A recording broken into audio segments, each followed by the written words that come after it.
মৃত ব্যক্তির মৃত্যুর পর সর্বপ্রথম যে আওয়াজটি শোনে তা হচ্ছে ইন্না লিল্লাহি ওয়া ইন্না ইলাইহি রাজিউন। শুরুতেই মৃত ব্যক্তি বুঝতে পারে না যে সে মারা গেছে। সে মনে করে যে সে তার মৃত্যুর স্বপ্ন দেখছে।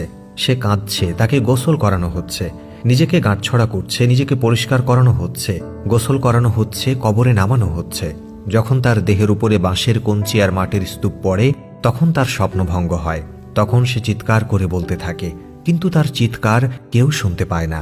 পরবর্তীতে যখন সবাই ছত্রভঙ্গ হয়ে যায় এবং মাটির নিচে মৃত ব্যক্তি একা একা থাকে, তখন আল্লাহ তাআলা তার আত্মাকে পুনরুদ্ধার করেন। সে তার চোখ খুলে এবং খারাপ স্বপ্ন থেকে জেগে ওঠে। প্রথমে সে খুশি এবং কৃতজ্ঞ যে মহান প্রভু তাকে যা দেখিয়েছেন তা কেবলমাত্র একটি স্বপ্ন ছিল, আর কিছুই না, এবং এখন সে ঘুম থেকে জেগে উঠেছে। তারপর সে তার সমস্ত শরীর স্পর্শ করে যে সবেমাত্র একটি কাপড় জড়ানো হয়েছে। সে অবাক হয়ে প্রশ্ন করে,